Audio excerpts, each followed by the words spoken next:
Hello, my name is Ray Hughes, and I'm an interviewer for the Veterans History Project that is conducted by the Library of Congress in Washington, D.C. and administered locally by the Cincinnati Hamilton County Public Library in Cincinnati, Ohio. And today is the 9th day of November 2017. And this interview is being conducted at the Mercy Point Church in Middletown, Ohio. And today we have the honor and privilege of interviewing Merle L. Frierson. Right. It's a pleasure to meet you, sir. And Merle, you're a veteran of the United States Navy, is that correct? That's correct. Yeah. Merle, where were you born and when? I was born in Hamilton, Ohio, April 1st, 1944. I see. And what was your mother and father's names? My dad's name was John Larry Frierson, and my mother's was Nola Mae Frierson. Is your father's middle name Lear? Larry. Oh, Larry. John Larry. And what is your middle name? Lamar. Lamar. And where did you live in Hamilton when you were born? I was born on Walnut Street. I was born at home on Walnut Street in 1944 and was there until 56. I moved on the other side of town and went to high school, Garfield High School, and after that I went to work for the hospital until time to go to the military. Which hospital? I worked at Mercy Hospital in Hamilton, Ohio for 2 years before I went to the military. Mm-hmm.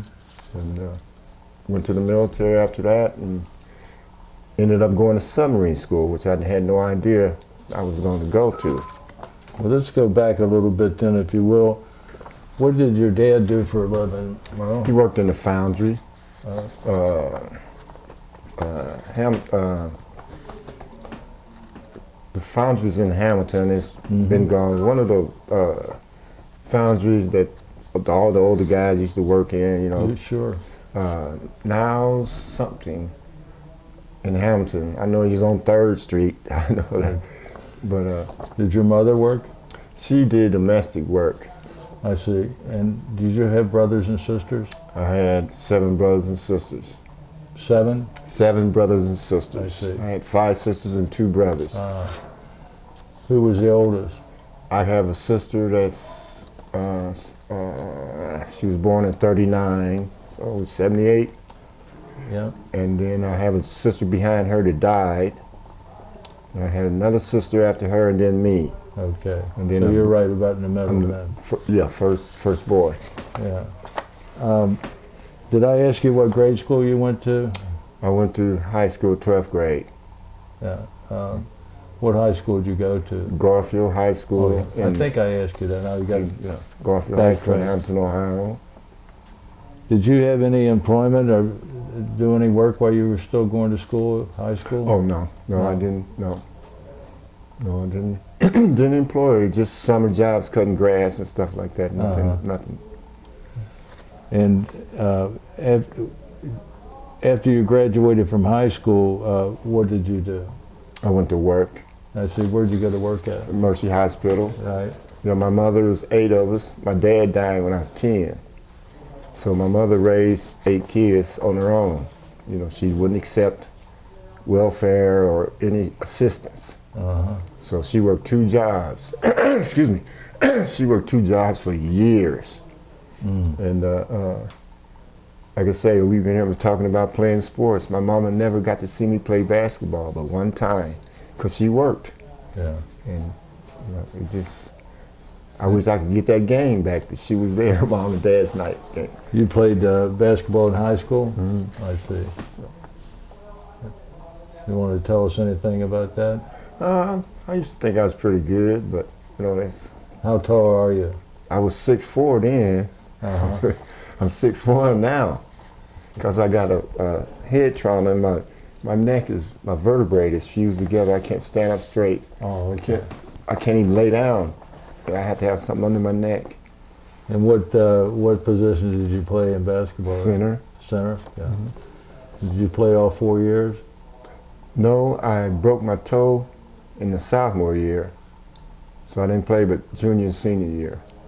I see. So after high school, you didn't go to college? No, there was no Scholarships like that, like no. it is today? Wasn't even thinking about it because I knew my mother had. My thought was to get a job and help my mother. Mm-hmm.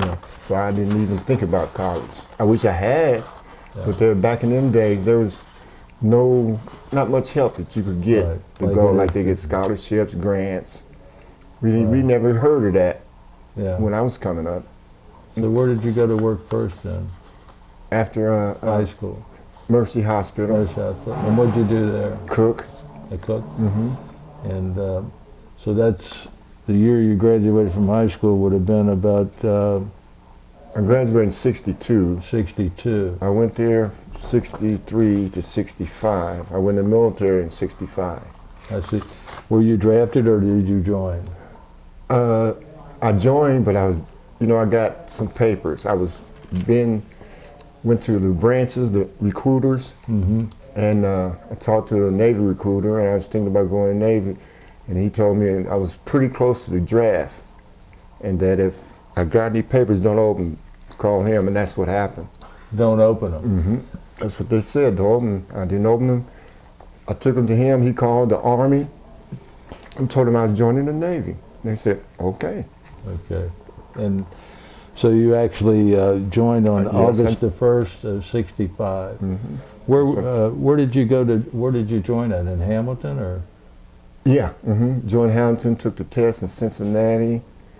Joined in Hamilton. Took the Navy recruiter in Hamilton, in the government building there, and joined there and went to Cincinnati and took all the other paperwork and stuff, physicals. And then went to San Diego to boot camp.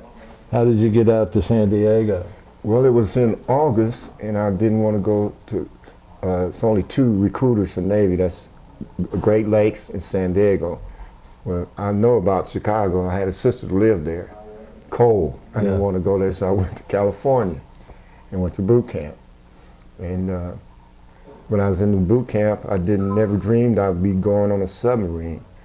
And you choose 6 jobs. I had 5. So the guy said, why don't we put submarines down? Okay, I didn't think much about it. So when I got my orders, it was to submarine school. And I was like, what? And then after I got, talking to guys, it's got to be a challenge. They said, well, you got to be real smart to get through submarine school. So I took it as a challenge. I barely made it through, but I made it through. How long was your boot camp in San Diego? Oh, I think it was, since the Vietnam War, I'm gonna say it's like 12 weeks. And usually it was longer. It might have been 12, we did 8 or, but they was kind of pushing us through because of the Vietnam War. And was going on, and they was Russian guys, boot camp was cut short for all the branches.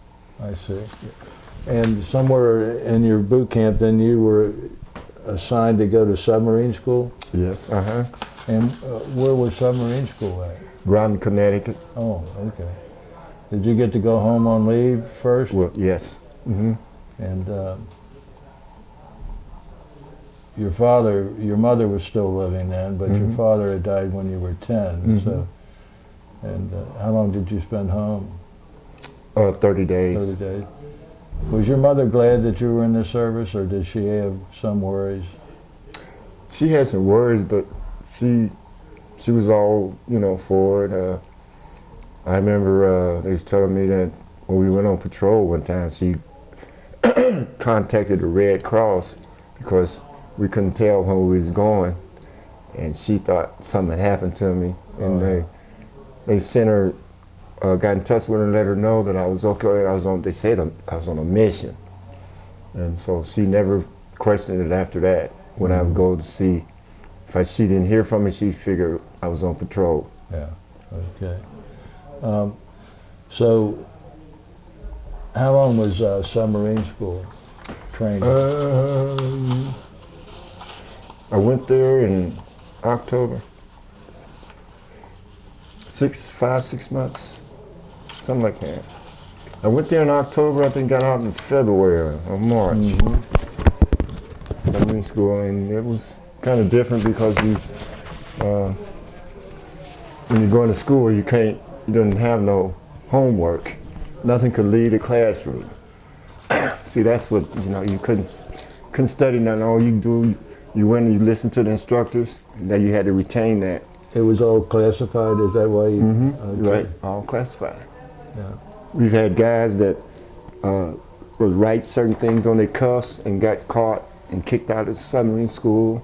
You couldn't take anything out of the classroom. No message or anything. So it was pretty, Intense. Yeah. And secretive. Do you remember any of the different courses you had to take and things you had to study while you were in the submarine school? It was mostly about the submarine. I got qualifications after I got out of submarine school. But when you went to school, it was mostly knowing how the ship works. Even though you weren't earn it, you had to go to school, and you had to know where every tank was over there. There's like 100-some tanks on a submarine. You had to know where all the tanks was, all the main things and all that kind of stuff. They taught you how to sub, sink, and dove and surface and all that. And it was just basic submarine kind of stuff. But it was interesting. Did you have any fears or apprehensions about being on a submarine? No, I didn't know what I was doing. I didn't realize. I understand, yeah. I didn't really realize. I mean, I was 21, but I was a kind of young kid, never been out of Hampton pretty much. Didn't know what I was doing. Got up there, and it seemed like a special job because we were getting a lot of attention being in submarine, and it was interesting. While you're going through school, do you go on board a submarine sometimes and down in it? Toward the end of school, they took us out on the submarine and dove, and stuff, and that was my first experience. Tell us about that first experience. Well, it was an old diesel boat. They called them pig boats. It wasn't a nuclear sub. We just went out in the grounding off the river. What's that river up there? Not Connecticut. Mystic? I forget what it was, but we went out there and we went in the Atlantic, and they dove, surfaced, and just took us around because we was, showed us what it was like. And it just felt like going down on the elevator or going up on the elevator. Wasn't really much to tell at that time. Most of us would be a little afraid of doing like that, but you didn't have any fear or anything like that? I didn't know. Yeah. I didn't really realize what I was doing. Now I think back and I said, I wouldn't have did that. I had to go through it again, but I didn't. I was young then. Right. And, So you went through 6 months. Did they tell you what your job was going to be once you got on board the submarine?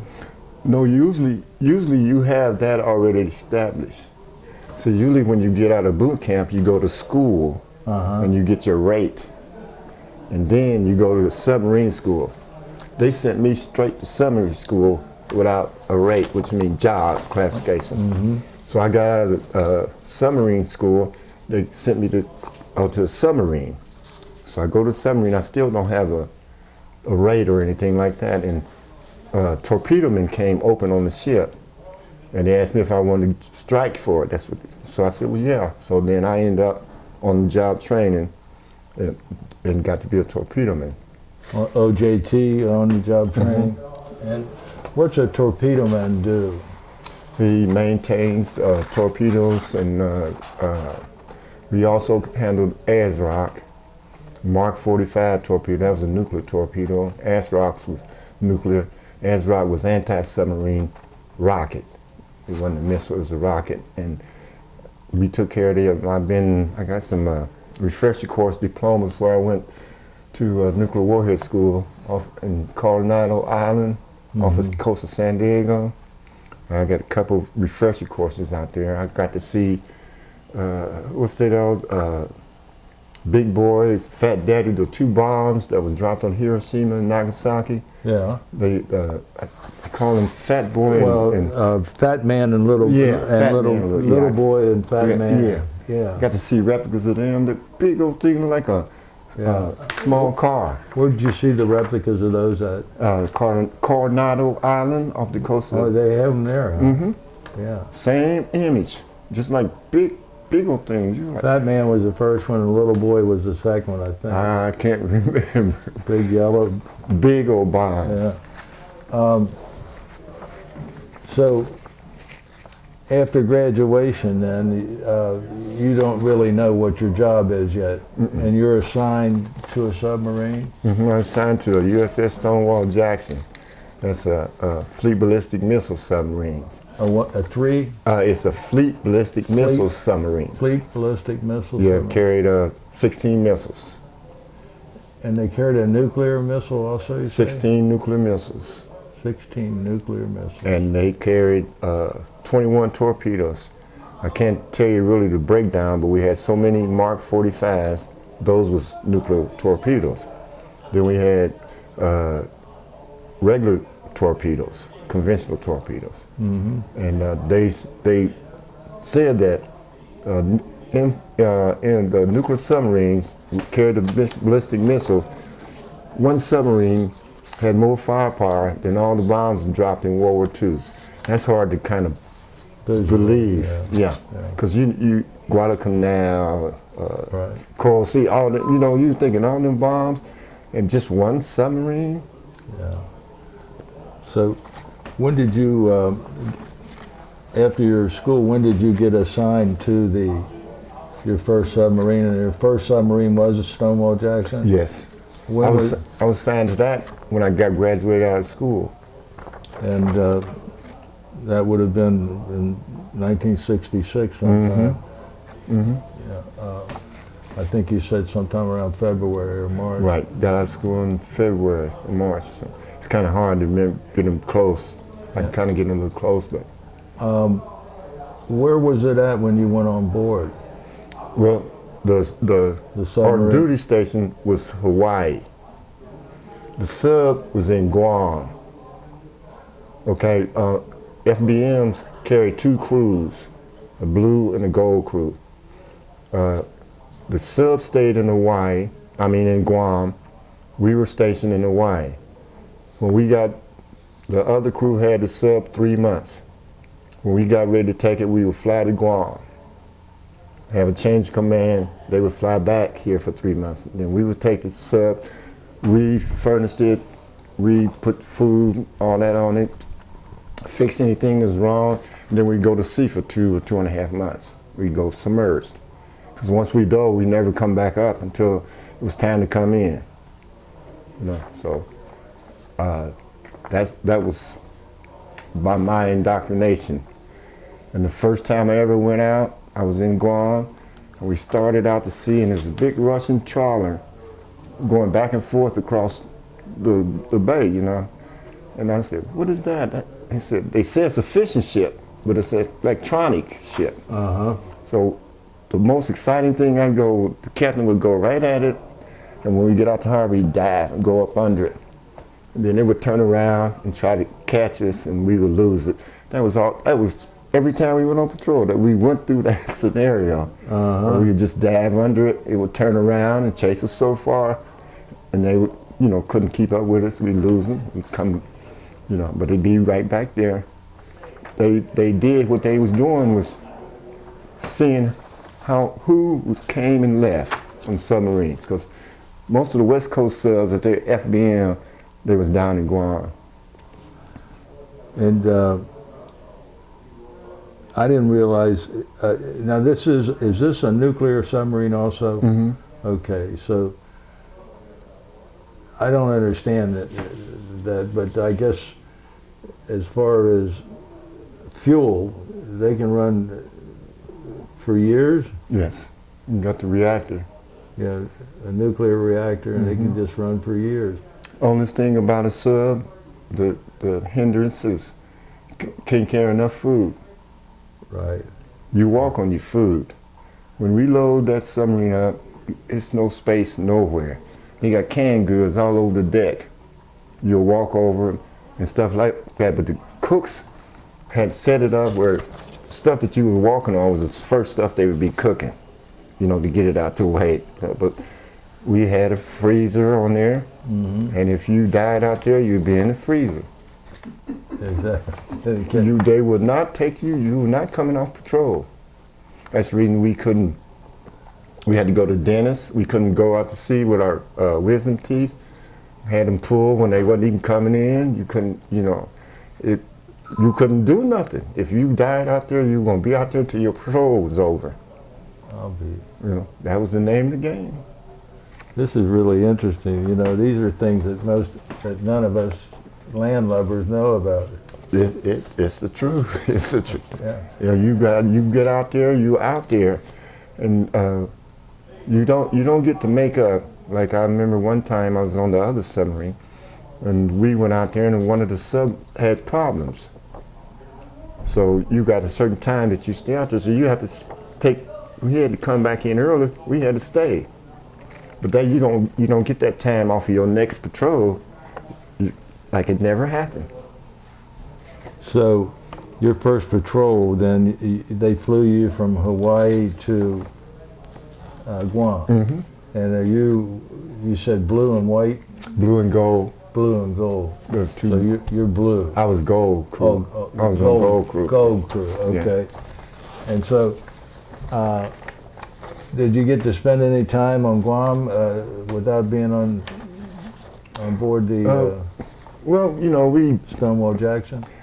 not much to do there. It was, you know, we was pretty much on the ship the day getting it ready and stuff. But we could go to the club. We had an EM club, you know, enlisted man's club. We would go and drink beer, but it wasn't much nightlife in Guam. Guamanians went inside at dusk. What rank are you now? I was E5. I was E3 when I got there. And I made E4, and I made E5. E5 is like a sergeant, or Right. Tell us about your first tour then, on board the Stonewall Jackson. Well, the Stonewall Jackson was, I would say, pretty kind of dull. We did have one incident where, you know, we had to dive because we thought another ship heard us or knew we was there. But FBM was a deterrent. When we went to sea on that FBM, we didn't want nobody to find us. We run from anything, even though we had all that firepower. We didn't want nobody to know, because we was off the coast of China, and that on the FBM, and on the other sub we was off the coast of Russia.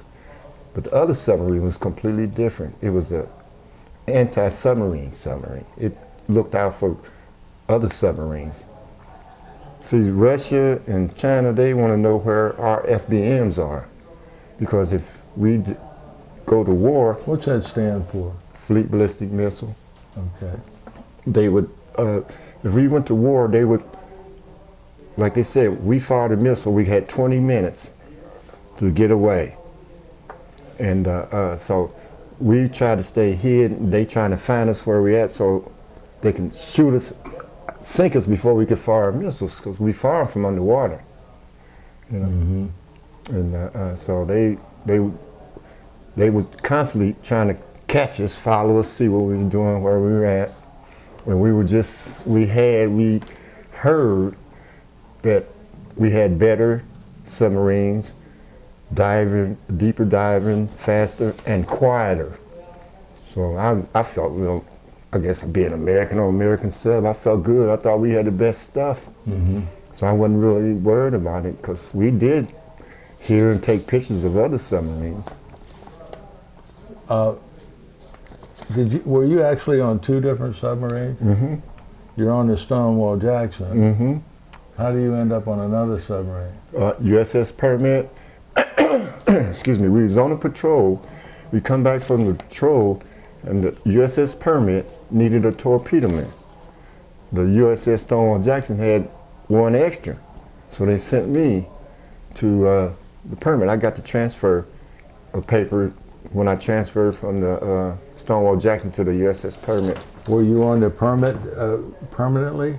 I was on it. I went there in I think July of '67 to I got out in '69. Oh, okay. So then you were on the Stonewall Jackson from about March of '66 To '67. July '67. July of '67. Right. And what other,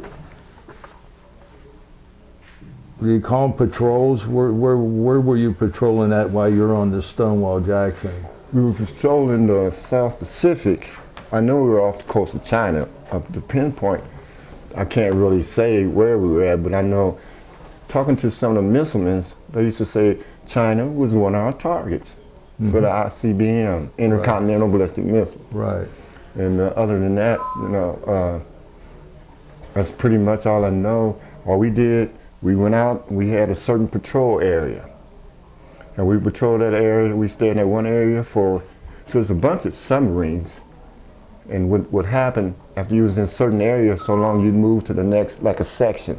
And you know, then when you get around to that side, you'd be coming in, and another one would be coming out. We just replaced each other. Were you up while you were on the Stonewall Jackson, were you up in the Bering Sea also? No, that was the permit. Okay. That's the permit.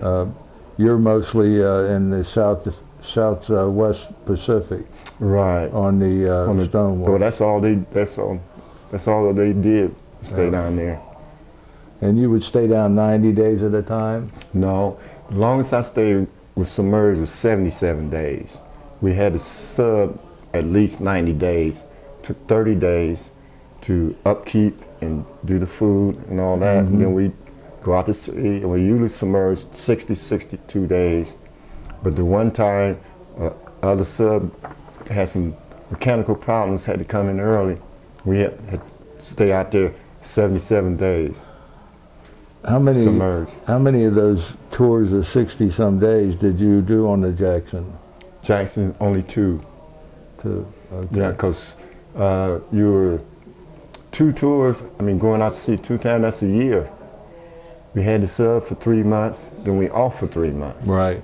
And then we go get the sub again for 3 months, then we off for 3 months. So that's 6, Yeah. you know. When you were off for the 3 months, where are you at? Are you on Guam or Hawaii? Hawaii, yeah. But we all had to fly back to Hawaii. Oh, did you? Yeah. So you had good duty then there. Yeah, we all had to fly back to Hawaii, and then you got to leave if you wanted. First 30 days, you don't have to do nothing.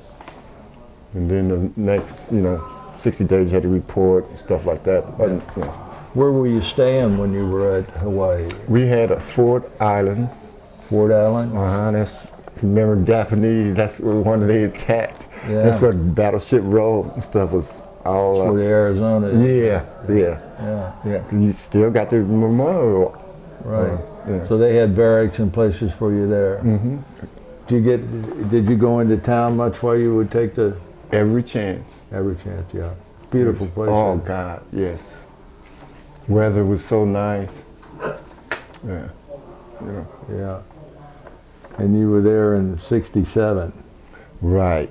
It hadn't gotten so commercial by then. It was still not as commercial as.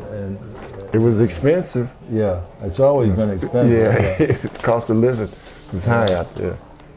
But all the big high-rises weren't built by then, like it is now. No, I'm sure it wasn't. So the second time you went out on the Stonewall Jackson, you did the same type of tour in the Southwest Pacific.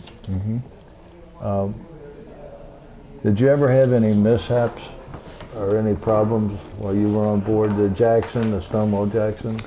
Well, like I said, we had to do some evasive actions a couple times. We've got little small fires on board, but nothing really major. We never really had anything major on there as far as damaging the ship. But a little few problems, but we didn't think that much of them. Could you stand straight up when you were? Sometimes, but you always, the hatch was like about this. You had to duck down to go through them, and sometimes the lights are out. You might bump your head, and you always got in tight spots, and that you could possibly. I got a few pictures of As tall as you are, I was curious about that. They had some taller than I was. Is that right? Mm-hmm. What about the sleeping arrangements? How did you sleep? We slept we had nice accommodations. We had bunks, stacked, I think about three high? Yeah, they were about that wide, and not quite long for me to sleep, but I could do it at an angle. And, I could do it in. Yeah. We had a little light, curtain around the bunk, little light, and a vent. So we were comfortable. We ate good. Had plenty of water to shower. We made 12,000 gallons of water a day. You had a desalination thing that took the salt out of the water on board? Tell us about the food. Oh, we ate top shelf. We even on the way home, our last meal out, we had lobster tail, steaks. Yeah. That's good duty, ain't it? And we always got teased about it because y'all eat so good, y'all eat better than we do. And we did. We run out of milk and stuff like that. We couldn't keep that. When I was on the permit, we tried to grow vegetables. On board the ship? Yes. We went down, we put the vegetables in plastic bags and filled them with nitrogen. But they still started spoiling. So we didn't, but we tried it. They had been experimenting because that was the only thing to keep them. We made our own air, water, we had our own energy. Food was the only thing The only thing you had to have. Yeah. Couldn't carry enough food. And did you make your own drinking water too? Yeah. No. Yeah. We made we even had a laundromat. Is that right? Yeah, we had a washers and dryers. On that FBM, we didn't have it on the permit, but we had. What was the difference between the permit and the Jackson? The Jackson was a nuclear ballistic missiles. Mm-hmm. The permit was a nuclear fast attack sub, they call it. A fast attack sub is an anti-sub, other side sub. Stonewall Jackson's was just to stay hidden. And to bomb the enemy. Yeah, and then the SSN, it was looked out for other subs, try to find other subs. And their job is more to attack and destroy other subs. Okay, not to fire onto land. Right. And that's what'd you call it, a pursuit? What'd you call it, a pursuit sub or? The fast attack. Fast attack. And now today, they was making a lot of FBM, intercontinental ballistic missile subs. They got so many of them now.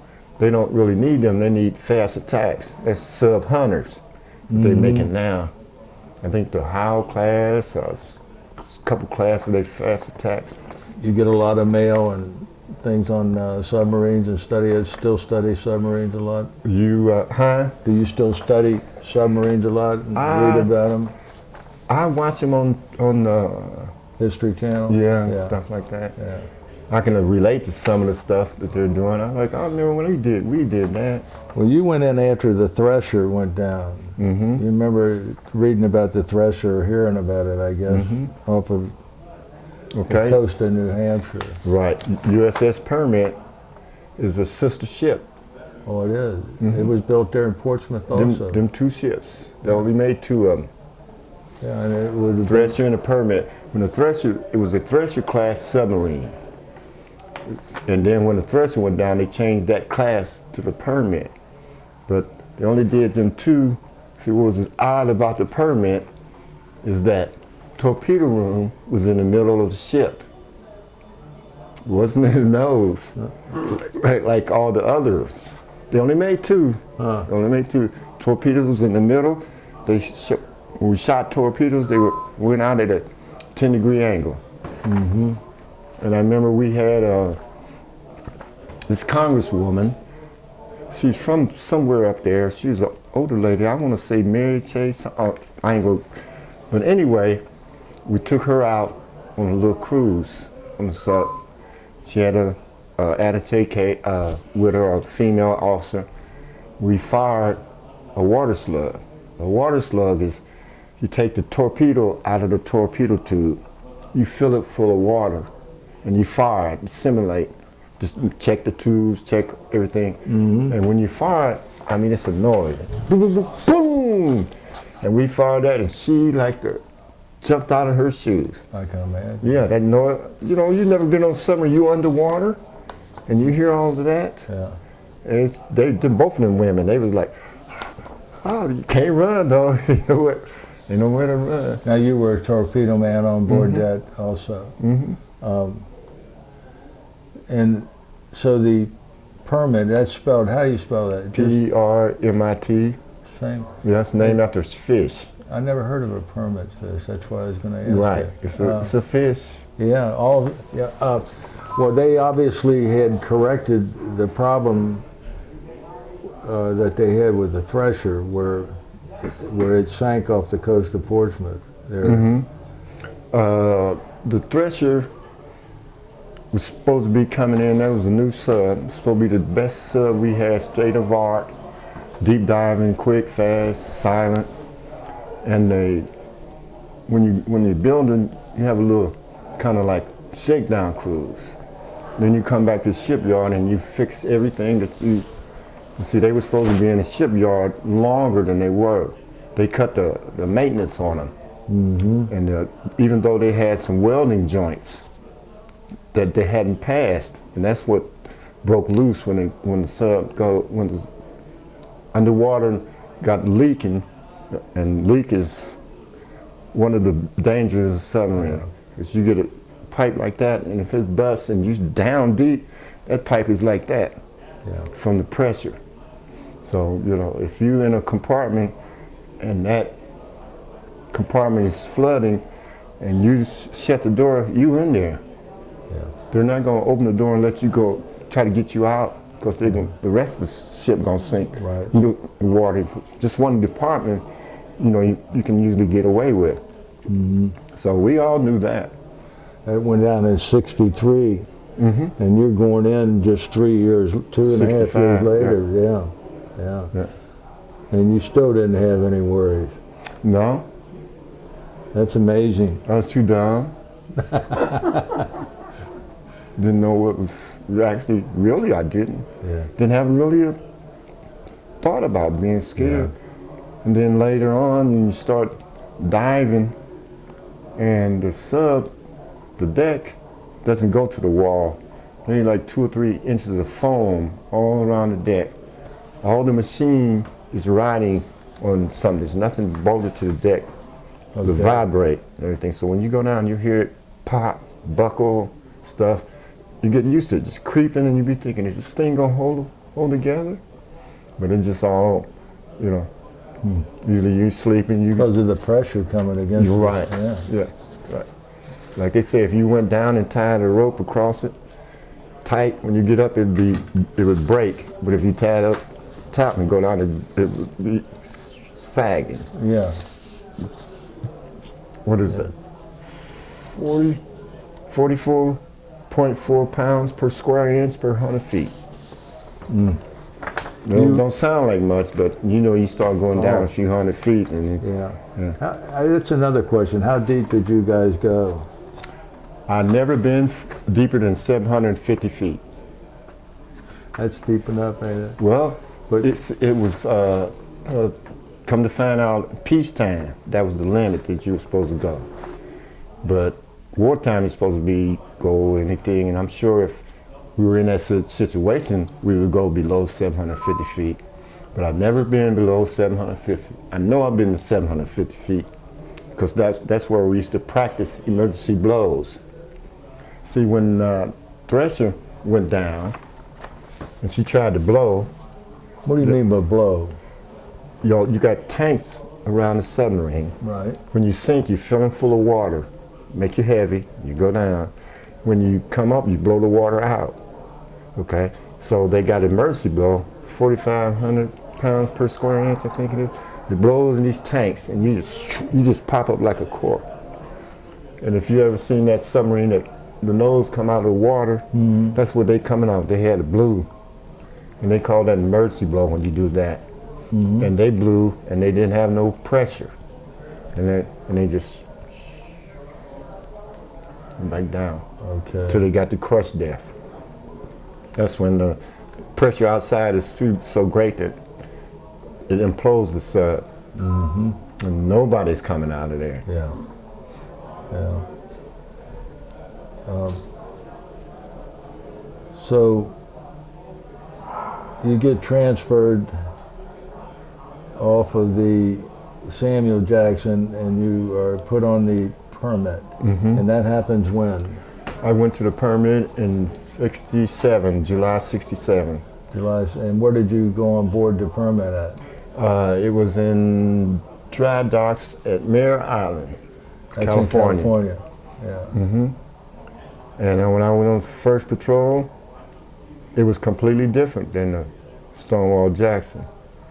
When we got ready to go, we were on our way to Bering Sea.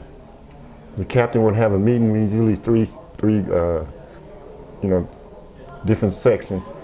He would meet with each one and tell us where we're going, what we're looking for, and that was exciting, because we didn't get that on John Jackson. And the captain was coming and said, we're going up to Petro Plaza. I think I got it right. It might be a longer name, but we called it Petro Plaza submarine base on the east coast of Russia.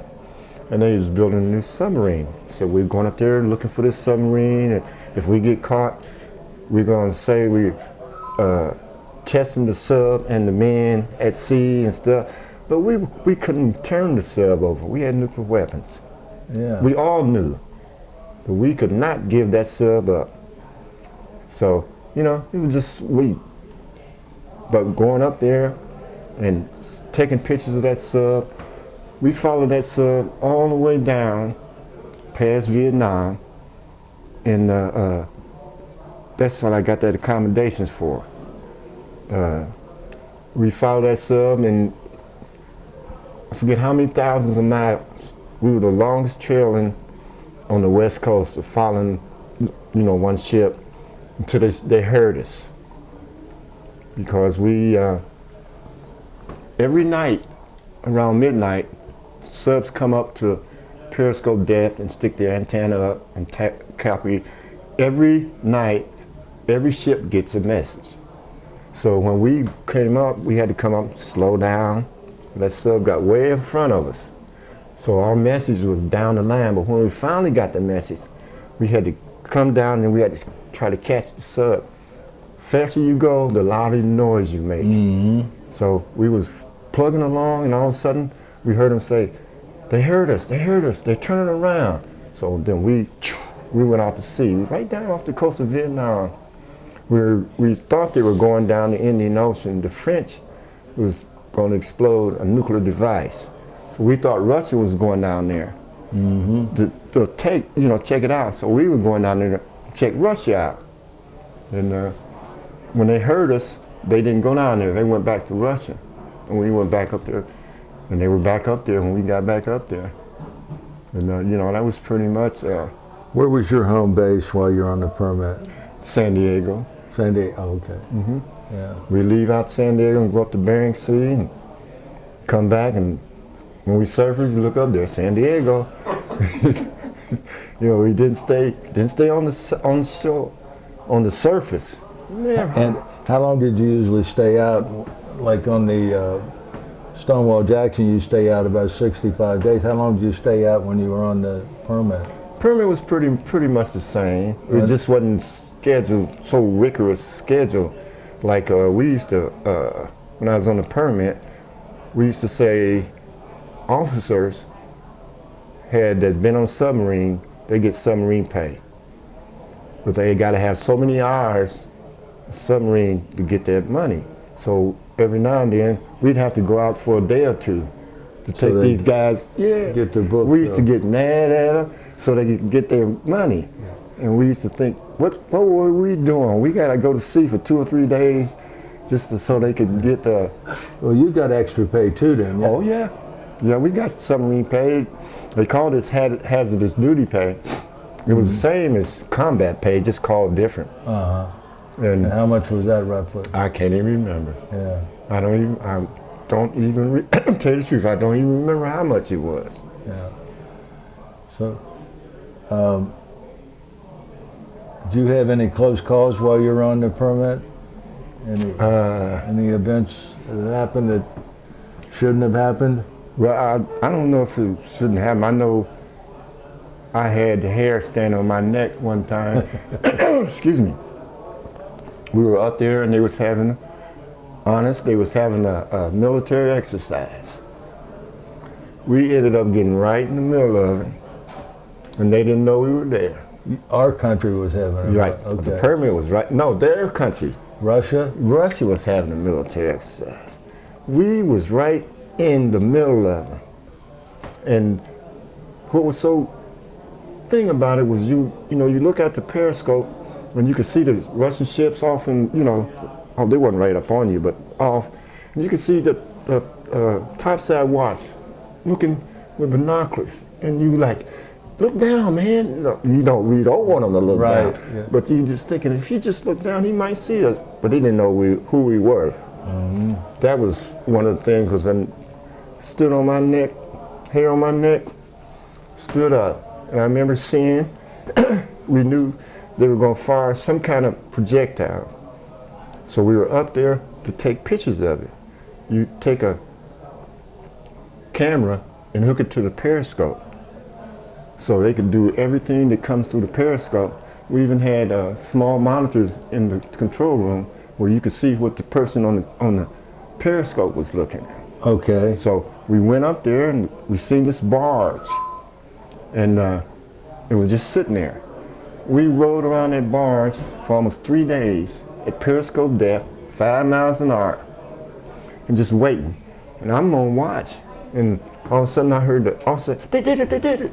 You look up at the monitor and you see that, but I didn't see it hit, I didn't see the impact, but I seen the explosion.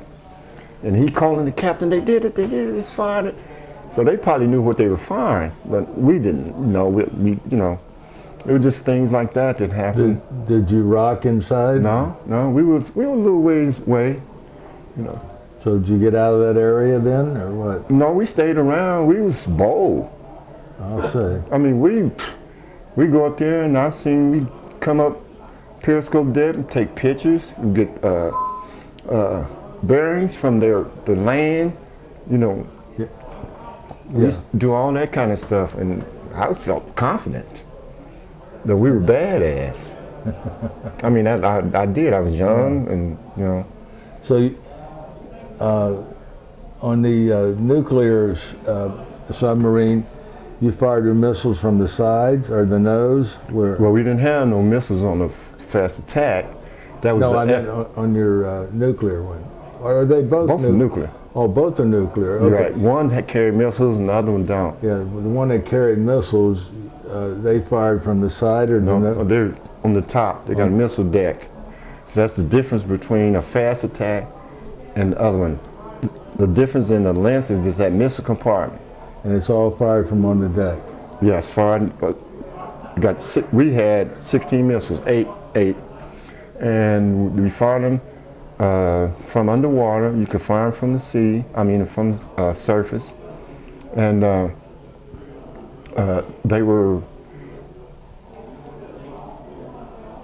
packed in nitrogen too, and they had a cover on. When you open the door, the water didn't run in.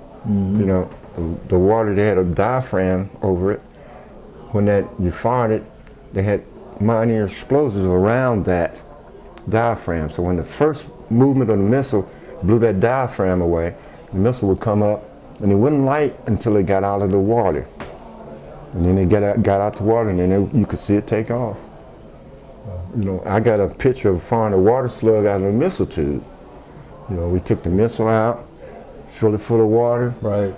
cocked it to the side, Like when for there's- one side of the, so, because we tied upside the tender. So we angled it away from the tender and fired a water slug. You know, we just testing the system. System automatic. When you fired a missile, it was like weigh so much. So when you fired a missile, you had to put that weight back in, or the ship would get light and come up to the surface. You didn't want that. Right. But that was automatic. When you fired it, they had the system was automatic, taking that weight, how many thousand pounds it was of water. Water, yeah. Yeah. And you know, so we Now, did you ever fire any missiles off of the submarines while you were on duty? no, I never was on one. I've seen movies of them and going to school and seen them fire them and everything. Only thing I did when I was on that fast attack submarine that carried anti-submarine rockets, I fired them. And we were off Carolina Island, California. We were it was time for our ship to be tested. So being weapons, we did 2 days of firing. So one day, half the crew, half the weapons would be on the surface ship following the sub, and you know, and I seen them fire one, and it was such a pretty day, beautiful day, almost no cloud, blue sky. Fired in, we following the sub at 200 yards. It's got a big orange buoy on the surface, so we know where it's at. We could hear them communicating on it, and when they fired it, you could hear them fire, and that thing broke the water and lit, and then started going down range. It was like, wow. You could even see the rocket motor when it separated, because it was only one stage. It's not like the RCBMs, they were 2 stages. Ah, Yeah, it was only one stage, and it was just something to see. I never seen nothing in is person. that fired from underwater? Or I mean, it's fired this way. It goes like this. Yeah. well, it does. Yeah. I'll be gone. Yeah. Yeah. In the range, did you ever study the range, how far they could go? Well, when I was on the FBM, there was like 28 to 3,200 miles of missile at that time. Yeah. You know, the ASROC wasn't nothing like that. It just, you know, go downrange trying to kill another submarine. Right. But see, we could stay off the coast and fire missiles way inland off the FBM. Right. Well, they go out of the Continental, and then, you know, intercontinental out and then back in. When I was in there, I got a picture of graduation where we sat down in front of a Polaris A3 missile. And see, like, back when I was going through date, each missile got more than one re-entry body in it. Back then they had 3. Now they tell me they got 10.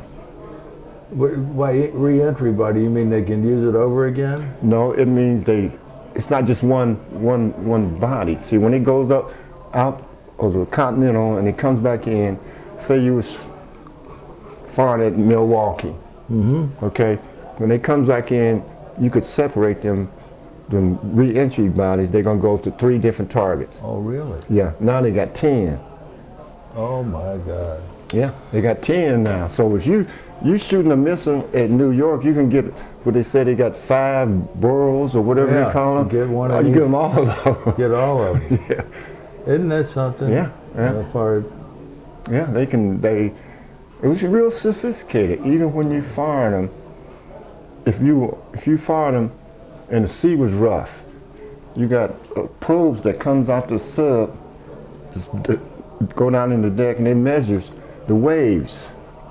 So if you fired a missile, it wouldn't fire if the wave was over. It would determine in between waves, and then fire it. Yeah, because when you're hovering, you'd be hovering, and it would determine right between waves when it's time to fire, and then they would fire. Now, did you have the same facilities on the permit that you did on the as far as food, water? Yeah, everything that just didn't have to do anything with missiles. Were they as big? Was it as big as the Stonewall Jackson? No, that one compartment, that missile compartment. So you take the missile compartment out and then slide this permit together. That's where it was. I see. And the sleeping accommodations were the same? Mm-hmm. What rank were you when you got out of the Navy? E5. E5? Yeah, you couldn't, excuse me, you had to be, I couldn't take the E6 test because you had to have a 6-year obligation. See, I was pretty sure I was going to pass it. Yeah. Because my scores on my E4 and E5 tests. Mm-hmm. And you did 4 years of active duty. Mm-hmm. Where were you at when you got discharged? Where were you? I got discharged out of Treasure Island. It's up around San Francisco. Yeah. TI, Yeah. And that was on the 4th of August of right. 69. Yeah. Is there any other stories that you wanted to tell us about the submarines? I mean, everything has been pretty, I guess pretty enlightening information, to be honest with you. Well, it was like I said, a couple incidents, but they got to kind of be more routine to us, and I've had, we even up in Birmingham and offloading some weapons. I just had a hell of a time trying to get them out. Bad weather, when trying to offload weapons, they really, really ticked about the weapons. Because when we load ANSROC, when you load torpedoes, you usually load them like this. When the torpedo room was in the front, when we had to load them there, you had to load them straight down.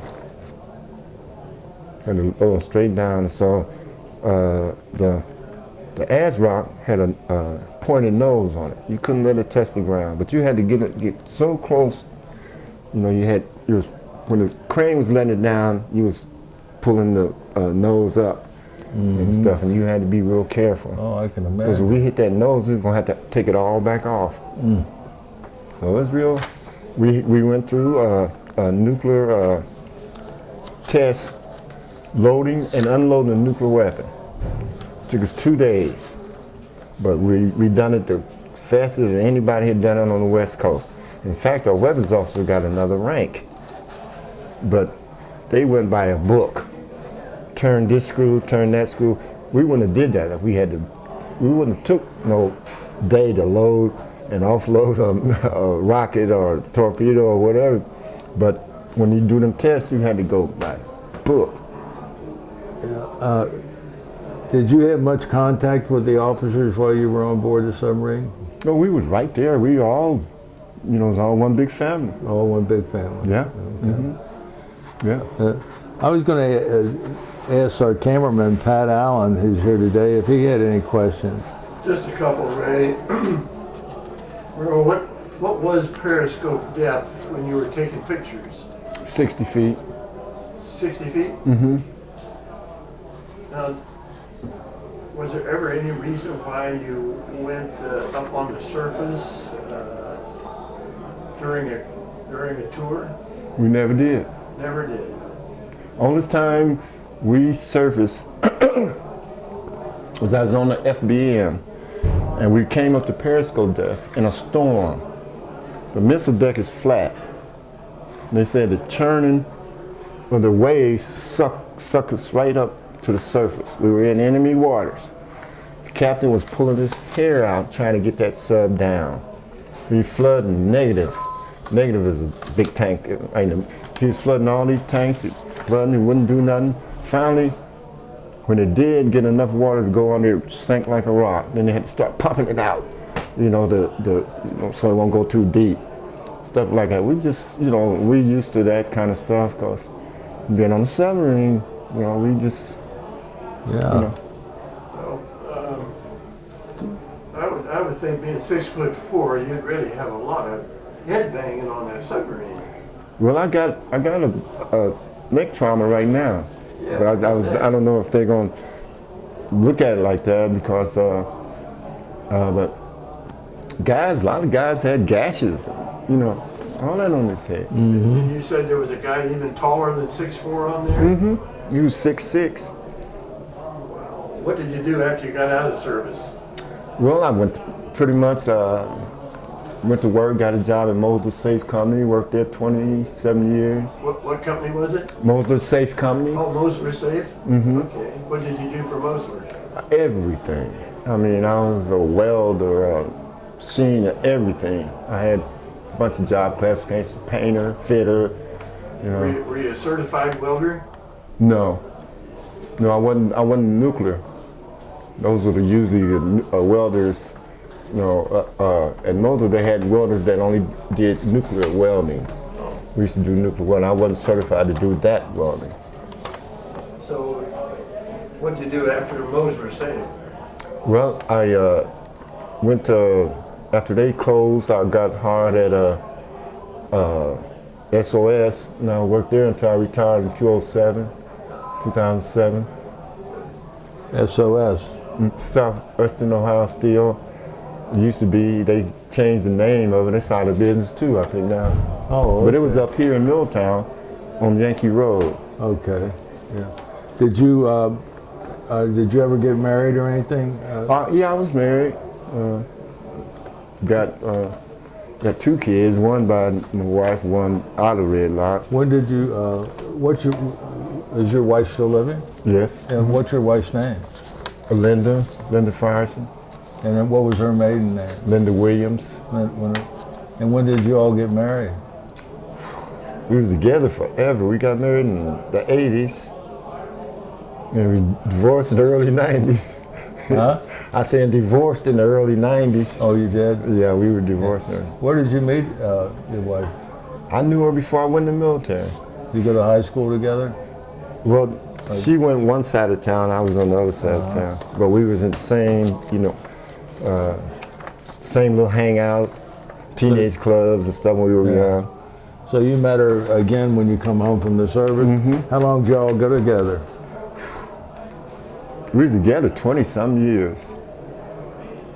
You know. And then after you got married, it just didn't work out? Mm-hmm. You know how that works. Yes. I mean, you heard about it already. Yeah, I heard about it, yeah.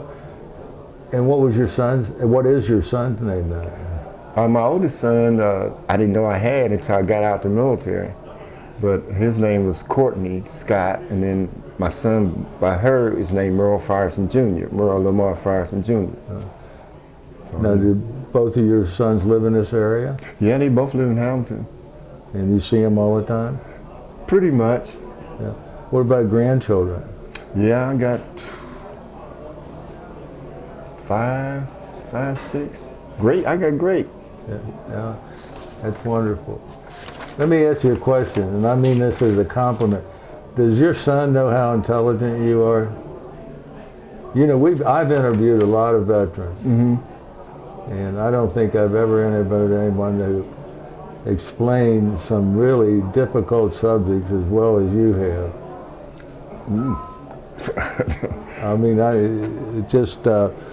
I almost think that I got a grasp of understanding some of these missiles and launching systems and depth and periscope heights and picture taking, and you made it to where it's understandable to a guy like me almost. How many guys were on each ship? On the first one and then on the second one? Fleet ballistic missile ones, the Stonewall Jackson was 139 men and officers. Wow. And what about the... It was like 100.